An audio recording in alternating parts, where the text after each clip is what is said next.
கனமழையால் மூழ்கிய ஆதங்கோடு சாலை தொடர்பான செய்திகளை பார்த்துக் கொண்டிருக்கிறோம். ஆதங்கோடு பகுதியில் தொடர்ந்து மழை பெய்து வருவதன் காரணமாக அந்த பகுதியில் இருக்கக்கூடிய சாலையானது மூழ்கியிருக்கிறது. அங்கு இருக்கக்கூடிய மக்கள் பாதிப்பை சந்தித்திருக்கிறார்கள்.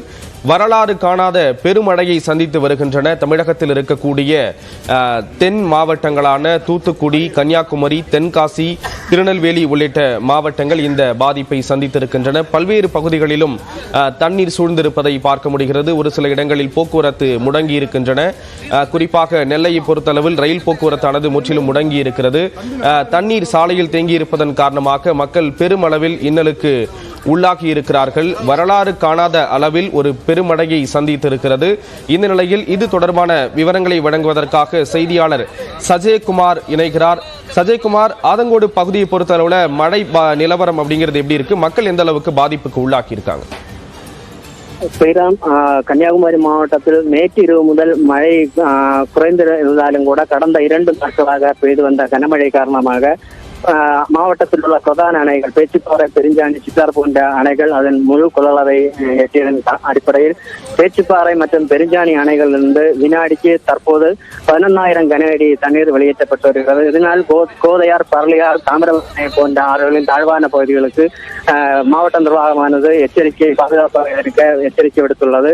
மேலும் தாழ்வான பகுதியில் உள்ள மக்களை அப்புறப்படுத்தியும் வருகின்றனர். இந்நிலையில் கன்னியாகுமரி மாவட்ட அருகே அதங்கோடு மணக்காலை சாலை, இந்த அதங்கோடு பகுதியில் தாமிரபரணி ஆற்று நீர் உள்புகுந்து சாலையை முற்றிலும் சூழ்ந்து அந்த சாலையானது துண்டிக்கப்பட்டிருக்கிறது.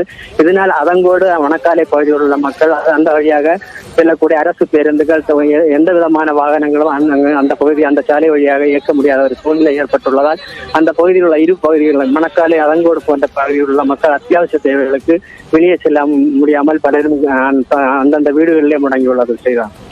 கன்னியாகுமரி ஆதங்கோடு பகுதியை பொறுத்தளவுல அரசு தரப்புல என்னென்ன முன்னெச்சரிக்கை நடவடிக்கைகள் எடுக்கப்பட்டிருக்கு சஜயகுமார்?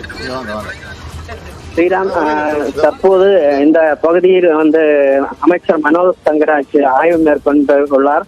ஆனால் இந்த பகுதியானது எப்பொழுதும் ஆற்று நீர் அதிகம் வந்தால் தண்ணீர் சூழ்ந்து இதே போல பாதிக்கப்பட்ட ஆற்று பகுதியை விட தாழ்வான பகுதி அதிக அளவு அணைகளிலும் தண்ணீர் வெளியேற்றும் போது இந்த பகுதியில் தாழ்வான பகுதிகள், பல்வேறு பகுதிகளில் வீடுகளிலும் சாலைகளிலும் தண்ணீர் சூழ்வதற்கும் இதற்கு ஒரு திட்டம் போட்டு, அதாவது ஆற்றின் இரு கரைகளிலும் தடுப்பு சுவர் அமைத்து இந்த ஆற்று நீர் கிராமங்களுக்குள் ஊர்களுக்கு புகாமல் தடுக்க பல்வேறு ஆய்வுகள் மேற்கொண்டு வருகின்றன மாவட்ட நிர்வாகம் சார்பில். ஆனால் இதற்கு தீர்வு காண இதுவரை எந்த திட்டமும் அமல்படுத்தவில்லை என்பது குறிப்பிடத்தக்கது. ஸ்ரீராம், அதங்கோடு பகுதியில் இருக்கக்கூடிய மழை நிலவரம் தொடர்பான விவரங்களை கொடுத்தீங்க சஜயகுமார். நீங்க தொடர்ந்து இணைப்பிலே இருக்கலாம். அடுத்ததாக